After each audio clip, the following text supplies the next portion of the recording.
আজকে আমরা এই ক্লাসে পরিসংখ্যান করব দশম শ্রেণীর প্রচুরক নির্ণয় করব। তো প্রথমে আমরা কি লিখি? প্রচুরকের সূত্র লিখি। এখানে আমরা প্রচুরকের সূত্র লিখছি। প্রচুরকের সূত্র কি? প্রচুরকের সূত্র হচ্ছে L plus F1/F1 plus F2 into H.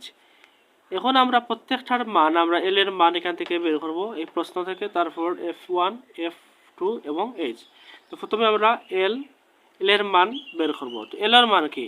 তো প্রথমে প্রচুরক নির্ণয় করতে হলে প্রথমে কি দেখব আমরা? এই যে গণসংখ্যা এখানে দেওয়া আছে, এই গণসংখ্যা সবচেয়ে কি সবচেয়ে আমরা বেশি কোনটা? কিলোগ্রাম। ঠিক আছে। তো প্রথমে হলো ওজন কিলোগ্রাম 46 থেকে 50, 51 থেকে 55। তো 46 থেকে 50 হচ্ছে গণসংখ্যা, আর 46 থেকে 50 হচ্ছে ওজন কিলোগ্রাম, মানে শ্রেণীব্যাপ্তি বা শ্রেণী ব্যবধান। তারপরে আমরা কি করব? তো এখানে আমরা যে দেখব সবচেয়ে গণসংখ্যা সবচেয়ে বেশি কোনটা। এখানে আমরা দেখছি 50 হচ্ছে সবচেয়ে বড় গণসংখ্যা। এই যে 50-এর যে শ্রেণীব্যাপ্তি বা শ্রেণী ব্যবধান আছে, এই শ্রেণীর সর্বনিম্ন সংখ্যা হচ্ছে কি?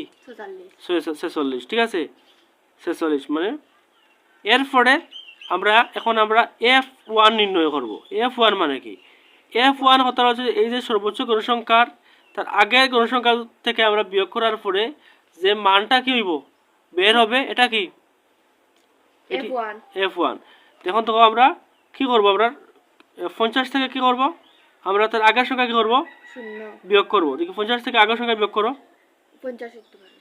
50 থেকে যদি আমরা তার কি করি আগের সংখ্যা বিয়োগ করার পরে যে মানটা বের হবে এটি হচ্ছে কি? F1। তো আগের সংখ্যা নাই, কত বের হবে? 50। ঠিক আছে। আচ্ছা, তো F2 মানে কি?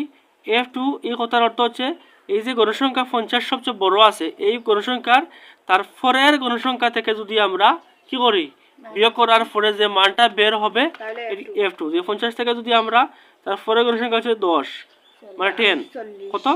40। আমরা F2 40 বা করলাম। এরপরে এইচ মানে কি? ওজন মানে কিলোগ্রাম, মানে শ্রেণীব্যাপ্তি বা শ্রেণী ব্যবধান। 46 থেকে 50 এর শ্রেণী ব্যবধান কত? 5 মানে 5। 46, 48, 48, 49 না, 46, 48, 48, 49, 50 কত? 5 মানে 5। এখন আমরা প্রত্যেকটার মান বসাবো। এল এর মান আমরা কত পেয়েছি? 46। আমরা এখানে 46 বসাবো প্লাস F1 কত? আমরা F1 হচ্ছে 50, 15। আবার F1 50 প্লাস কত?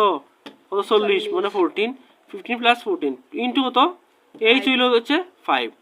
এখন আমরা এখানে কি করব? 46 আমরা বইব 14 6 এর বাদে প্লাস, তারপর এখানে 50, তারপর এই 50 এর 40 যোগ করলে কত হবে?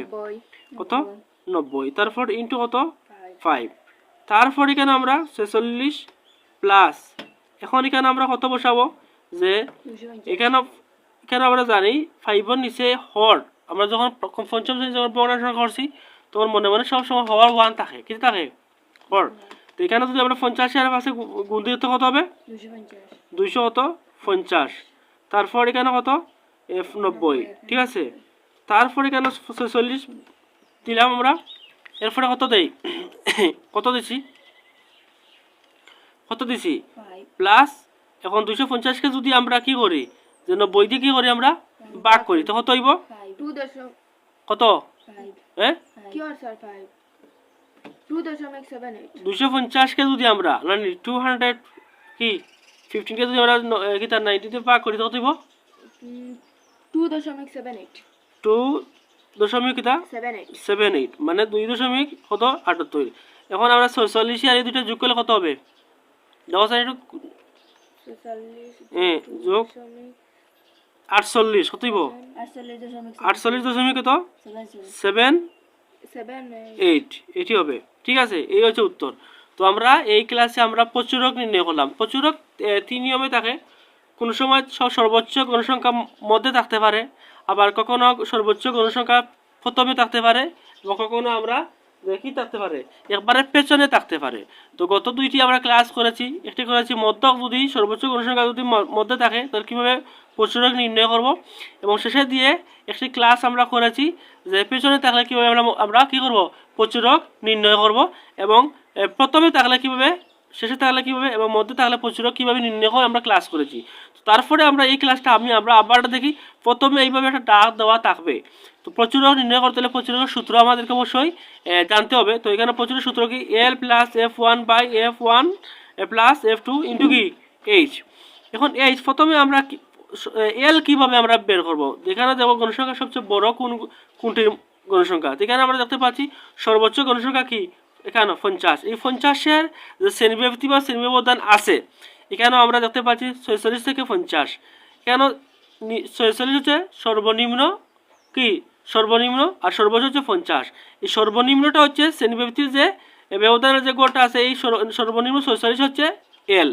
তারপরে আমরা এখন F1 আমরা কীভাবে নির্ণয় করব, এই 50 থেকে যদি তার পূর্ববর্তী গণসংখ্যা আমরা বিয়োগ করার পরে যে মানটা বের হবে, এটি হচ্ছে কি যে F1। তো 50 থেকে আমরা কি করলাম, আগে গণসংখ্যা নাই, এই জন্য আমরা 0 বিয়োগ করছি, ঠিক আছে 0। তারপর 50 থেকে 0 বিয়োগ করলে 50 হয়। তারপরে F2 আমরা কীভাবে পেলাম, আবার সেই এই 50 থেকে যদি আমরা তার পরবর্তী মানে পরের গণসংখ্যা থেকে বিয়োগ করি, বিয়োগ করার পরে যে আমরা মানটা বের হবে, তাহলে কি কত 40। তারপরে এখানে এইচ মানে কীভাবে পেলাম, শ্রেণীব্যবধি বা শ্রেণীব্যবধান 46 থেকে 50, এখানে থেকে 55, প্রত্যেকটা গড়ের শ্রেণীব্যবধি বা শ্রেণীব্যবধান কত 5। এর জন্য আমরা এখানে কী পেয়েছি 5। তারপরে কেন আমরা যার দিন মান বসিয়েছি, মান বসিয়ে আমরা কি করছি অঙ্কটা সমাধান করছি। তো এখানে আমরা এল 46 প্লাস F1 আমরা 50 পেয়েছি, আবার F1 50 প্লাস F2 40 ইন্টু এইচের মান 5। তারপরে এখানে 46 প্লাস 50 আর 50-এর দুইটা যোগ করলে কত 90 ইন্টু 5। তারপর 46 প্লাস এরপরে এটা কীভাবে 250 হলো, এখানে আমরা গুণ করছি 5 50 250 মানে 215। তারপর এখানে 90 19। তারপরে আমরা এটা কীভাবে পেলাম, এটা পেলাম 250 ভাগ 90 যদি ভাগ দিই তাহলে কত হবে 2.78 মানে 78। তারপর এই দুইটা যোগ করার পরে আমরা কী পাইলাম প্রচুরক পাইলাম। তাহলে নির্ণয় আমরা প্রচুরক এভাবে। তো এই অঙ্ক হচ্ছে এটি অঙ্ক ছিল যে ক্লাস দশম শ্রেণীর পরিসংখ্যান পাঠের প্রচুরক নির্ণয়। তবে এটি ক্লাস 8-এও আছে, আবার 6 থেকে আবার প্রত্যেক ক্লাসও কিন্তু মানে প্রচুরক থাকে।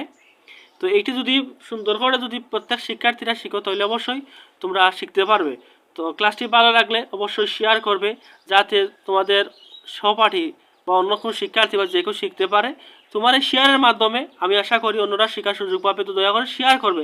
আর যদি তোমার এই ক্লাসটি ভালো লাগে তো লাইক করবে এবং কমেন্টে তোমার মতামত জানাবে ক্লাসটি কেমন হলো। আর তুমি যে বিষয়ে মানে শিখতে চাও বা জানতে চাও কোনো গণিত বিষয়, তো কমেন্টে বলবে, ইনশাল্লাহ এই বিষয় নিয়ে অঙ্ক করব। তো সে পর্যন্ত ভালো থাকুন, ইনশাল্লাহ অন্য ক্লাসে দেখা হবে। আল্লাহ হাফিজ, আসসালামু আলাইকুম।